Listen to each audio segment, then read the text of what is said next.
Hello and welcome back to another episode of Black Art Matters with Broadway Dallas. Today we are joined by special guest Charles Jackson Jr.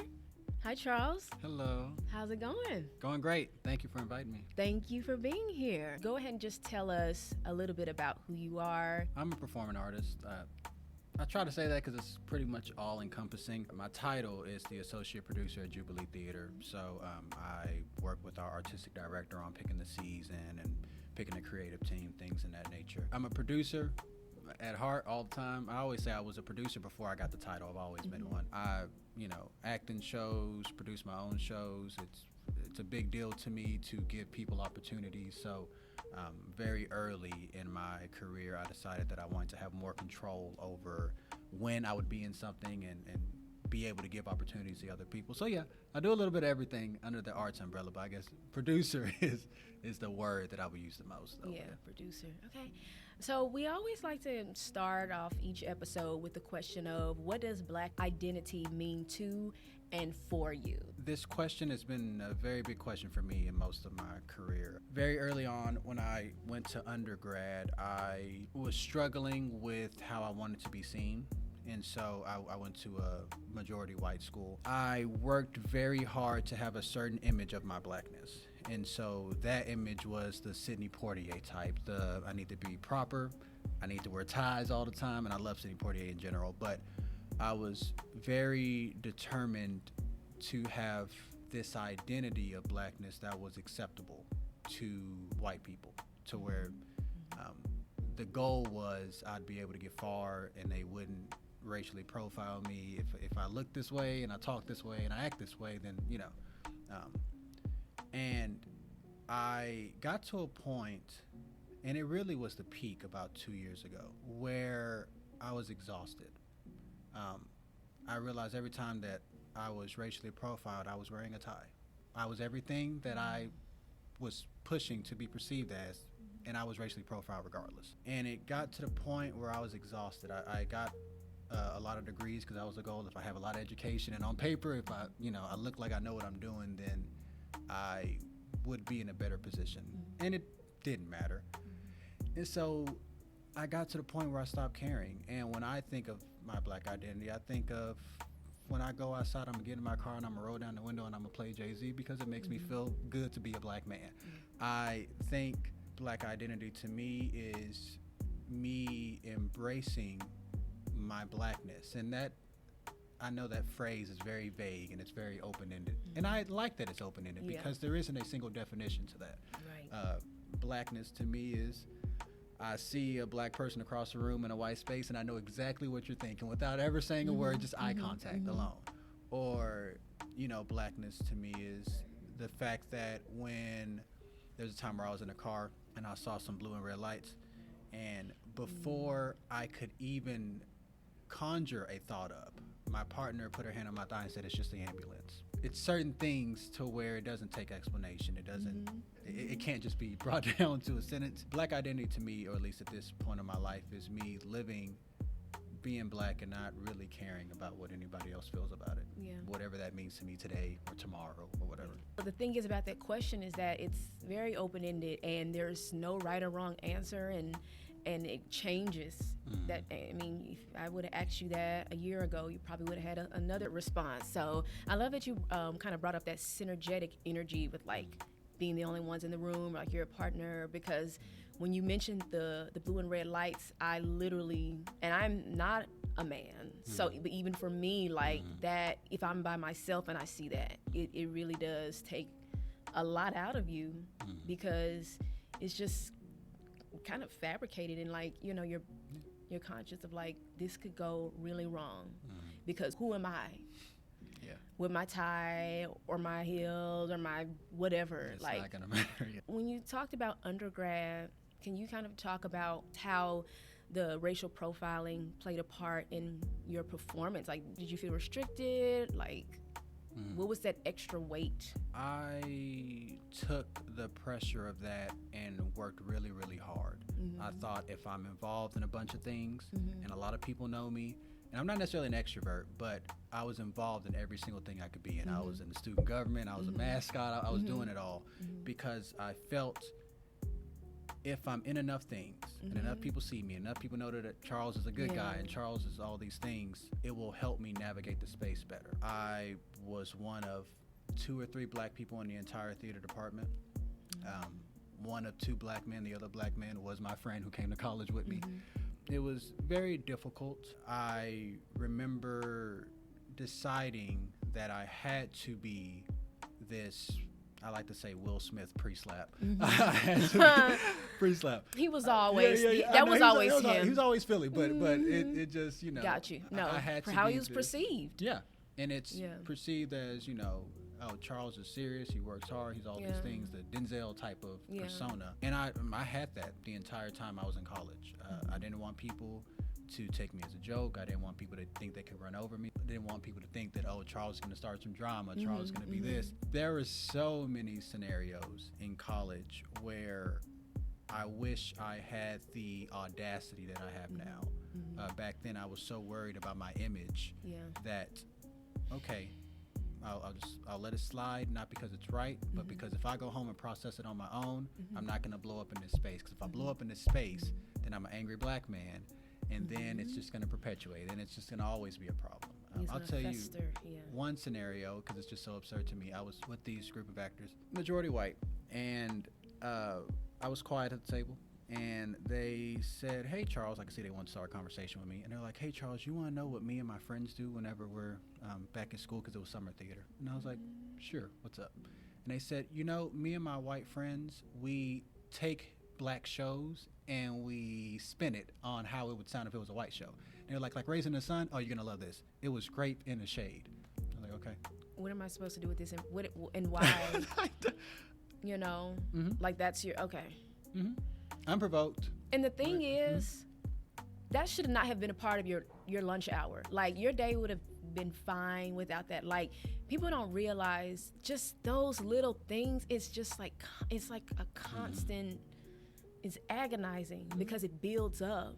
That probably happened over a decade ago. You didn't forget it. No, yeah. It's you know, it don't go anywhere. Yeah. Do you have any regrets of going to majority white school, or if you could go back, would you have maybe searched for HBCU or something a little bit more? I have that question often.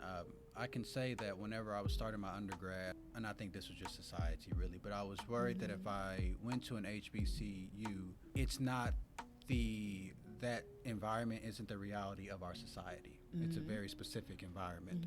And I was afraid if I went to that environment and stepped out of it and was brought back to what our society is, I wouldn't be prepared for it in a way. And that was just my concerns then. I know I had spoken to some people who went, and they were saying, you know, when they went to the PWIs, after leaving an HBCU, it was such a shock that it kind of caught them off guard, and they were having a difficult time navigating it. And so I was always worried that I know that I'm going to be in majority white spaces. I knew that's where my career was headed. And so I was afraid that if I didn't start it early, I wouldn't be as prepared as I wanted to be. I have different thoughts on that now. I think I know I would have loved to be around more of us. That would have been really good for me at the time. I think it's important for people to go to HBCUs. I think it's the culture that can't be duplicated. I never felt a sense of black family in the arts until I started working at Jubilee, because it is a black theater, and so it's what I do every single day. I think now it would be even better than, and at the time, it wasn't too long ago. It was like, what? I started college in 2014. But ultimately, we need more HBCUs recruiting students. I was never recruited by one. Had good grades and everything. I was recruited by the white schools. We need more outreach in that regard. I know specifically if you're a theater artist, HBCUs don't have a master's in theater, not an MFA. Not that I'm aware of at this moment, unless someone just popped up right now. They have to go to white institutions after the undergrad anyway. And so it's a lot of things, but I do know that a lot of the racial trauma that I experienced would have never happened at HBCU, obviously. It wouldn't have been such a hard battle for me to finally break free from it and just not care anymore. I know, like, we can make all of this long list of things that, you know, white institutions need to change and improve on, but within our own spaces, what are some things that we can do or that you've seen kind of in motion to, you know, just thrive better as an institution? In your case, Jubilee, like, what are some of the things that you may be proud of that you're seeing within your own world that you have improved on? I think leadership. My boss, Wambui Richardson, is phenomenal. The first black male mentor I've ever had. He's the artistic director of Jubilee, and I've always had, like, you know, my father's always been present. As far as in the arts, it was always white people. Yeah. It was always so this is white pretty people. recent for you. Yeah, yeah. Wow. I've been at Jubilee for a year now, a little over a year. And so, seeing someone doing the job that you want is so underrated. And not just doing it, but doing it well. And someone you can look up to. Number two, I was in a class in college, and they were talking about statistically, people hire people that look like them, no matter who you are. So a woman is more likely to hire a woman, a man more likely to hire a man, race, and all that jazz. If all the people who are in a position of power are a certain demographic, then statistically they're going to hire that demographic. Something that's very important to me as a black artist is giving back to the community and opening the doors that weren't open for me. I got my foot in the door because Kathleen Culebro, she's the artistic director down at Amphibian Stage, she saw me, and I would book their venue and produce my own shows. And she called me one day and said, I want to make you our first Producing Apprentice. That was out of nowhere. I didn't apply for anything. That was unexpected. And she's a person of color. It took a person of color to give me a shot. For the other person of color to see me and get me in the position that I need to be in. So I think change that I'm looking for and change that I'm fighting for is when we're in a position of power, not to become a gatekeeper out of fear that we'll lose that position. Right. It's far more interesting to me the amount of people I've helped than it is my own stuff. At the end of the day, we're trying to change things, and it can't be with just one person. Because if it's just with one person, when we're done, then that's it. It won't happen again for forever until someone else gives them a shot. So something that my boss did with Bowie and something that I've actively done, and that's actually been kind of incorporated in my position, is giving black artists opportunities, things that they wouldn't be given at any other place, and taking shots on people. The show I'm directing right now, we had a collaboration with Wesleyan where we brought in some black students. Our designer for our show is a student designer. There's not a lot of black women designers. And she designed it so well. Is it set design? Yeah, set design, It's, I'll have to show you a photo. But there's not a lot of them. And then it's really hard for you to design for a professional show and you ain't got a ton of credits on it. You still in school? No, you're going to intern and you'll be this. That's important because it's like everybody has to start from somewhere. And I feel like kind of surrendering and trusting your ecosystem and the people that are passed off to you, like giving them the space to really create and flourish is where how we get more designers. I can think of maybe one, you know, who I worked with maybe at the Academia last year, but like, you know, it's not a lot. Far and in between. So So it's Black History Month. So I do want to kind of talk about, I know you mentioned Sidney Poitier and Denzel earlier. So who are some really influential figures who have really poured into your inspiration for everything, producing, acting? Poitier, the GOAT for me. I remember seeing A Raisin in the Sun for the first time, and I was like, that's whoever that is. That's who I'm going to be like. I got all his books. I actually wrote him a letter. He didn't write back. I mean, he was old. but I wrote him a letter. How old were you? I was in college. Okay. So it wasn't a long time ago. I wrote him a letter. I'm a grown man writing a letter. I love it. When his documentary came out, I was like, the day it drops, don't call me. I'm going to be watching this. He was so influential to me because being in white spaces and talking about there's not a lot of black male, but not black any role models. My experience. He was one that I found and made my own. Seeing the way he navigated spaces, seeing the way that he was aware of the society that we are in and wanted to make sure that we were seen in a positive light, even if that meant that he couldn't do the most diverse movies ever, you know. It was a really big deal for me, and he's always been, you know, my icon. Will Smith, here's what I love about Will Smith. What he did for the black community in allowing black people to see themselves in sci-fi, untouched. Yeah. I mean, the Men in Blacks, the iRobots. Yeah. It was my favorite genre, sci-fi. Yeah. I love the fantasy and all that stuff. And majority of my favorite movies do not have black people as the lead. Yeah. Not because your favorites, your favorite films. Yeah. Yeah. That's- Not because real. we can't be in them. It's because Yeah. we're not casting them. And Will Smith is one of the very few black artists that got the opportunity and took it Yeah. and soared with it. Yeah. Again, I remember seeing iRobot. I was like, this is so cool. I just don't see it with us. Of course, Denzel. Yeah. It's Denzel. Mhm. I don't, it's Denzel. He's very Portier-esque for me. Very, just very. The way he carries himself. But those are my big ones out of the three. But Portier's that's the man. Yeah. What are your top 3 films with leading black men? Is Will Smith in all 3 of them? Or Let me think. I don't know if they're just my favorite ever. I'm gonna say they're my favorite now because I'm thinking about them. I loved Denzel Washington in Flight. Okay. I know people don't talk about Flight very often. That and Mo Better Blues. It's kind of tied. Oh, but yeah. yeah. Yeah. I'm gonna say Mo Better Blues. That's a good one. Yeah, I'm gonna say Mo Better Blues because that's my favorite Spike Lee one. Did you like Malcolm X? I'm gonna intrude. I like Malcolm X. You didn't? I did. No, Okay, I you did. did? Okay. Yeah. Don't come for me. I love No, Malcolm you X. went into Spike Land, so I was like, okay, so maybe. Spike. Yeah. Okay. No, I love it. I think Mo Better Blues for me was a cool mixture of Denzel. It was just it wasn't so much Denzel as they were used to, so I thought it was really Yeah. cool. People don't like this movie, but I liked 7 Pounds. I enjoyed it with Will Smith. I know Oh, people, yeah. it got terrible reviews, I but I like liked that it. one. I liked it. It just felt different Yeah. for me. Yeah. That's the storyline for us. The third one, I'm going to say Lilies of the Field with Sidney Poitier, but I'm going to explain why. Nowadays, the movie wouldn't be as positive reception as it was at the time because it's kind of a black guy catering to some white people. Yeah. But at the time when I watched it, and I remember thinking, this is one of the few movies where I'm watching a black man not be beat up by cops, not be called any of the slurs.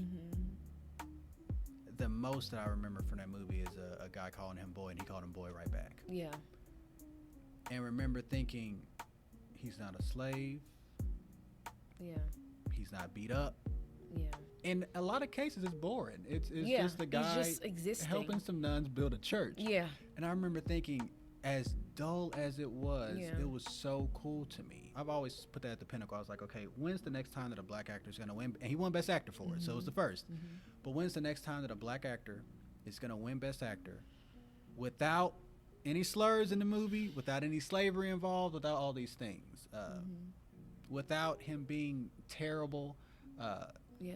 him just being a regular black guy. corrupted or- Yeah. And that really had an impact on me. Now that makes me think of like, isn't it just nice to exist, Just even in exist. fictional world? Even working for like a black theater, like, do you still have moments where you're like, why'd I have to take that route? I mean, there's code switching. There's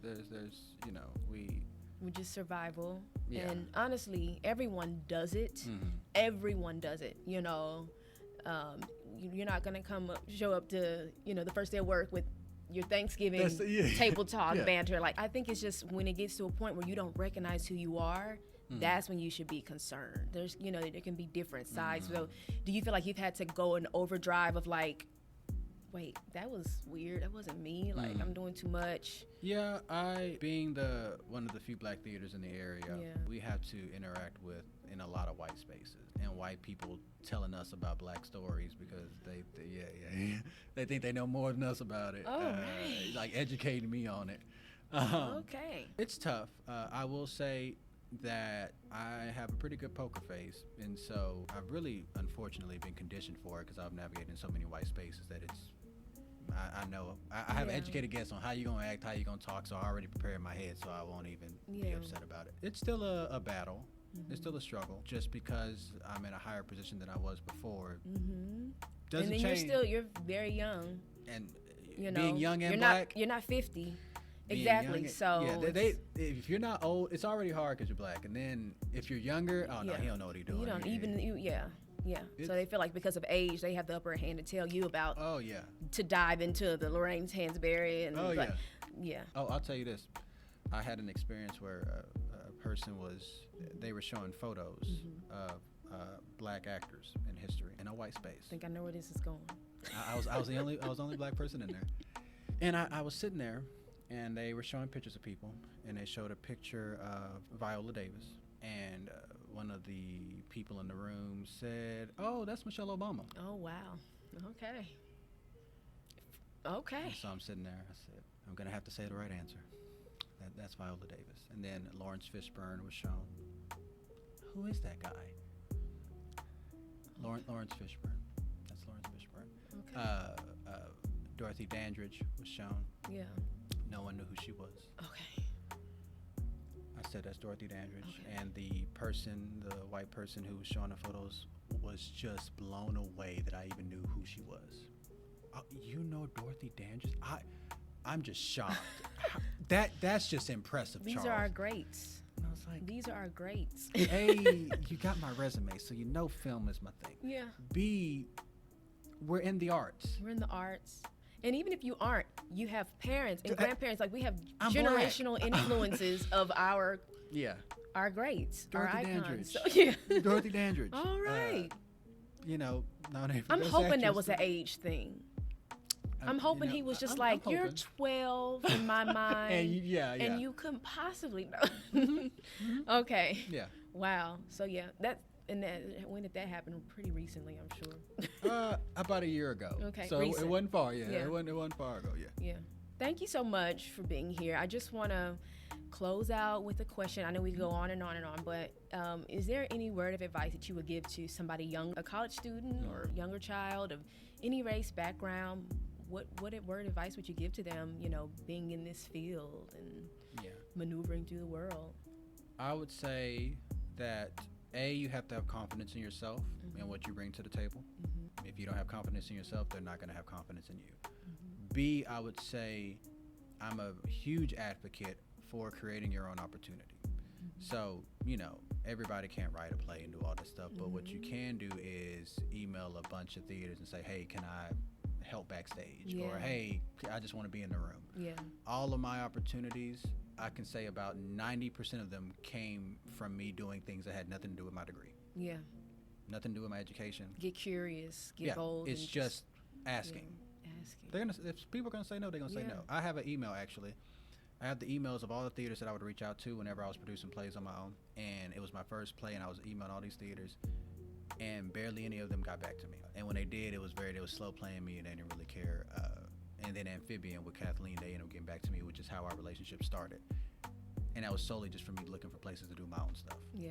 And then it trickles up, Now, all those places, if I emailed them today, they email me back. Yeah, pretty they'd be like, quickly "Yo, now. what's good? Yeah, Charles? what's up? Like, Yeah. come on over." Create your own stuff, and that can mean different things to different people. Mm-hmm. Whether it's, I'm not getting a lot of acting roles right now, so I'm gonna get on TikTok and just practice some stuff. It don't really matter what it is. It doesn't look like it's doing anything in the moment, but it pans out. Yeah, because you're in it. Like, you're still honing it. People don't realize how much off stage. The work is off stage, like before that, so keep at it. Yeah, definitely. Well, thank you so much for joining us today, Charles. It's been so great speaking with you. Thank you so much for inviting me. It's been great. Absolutely.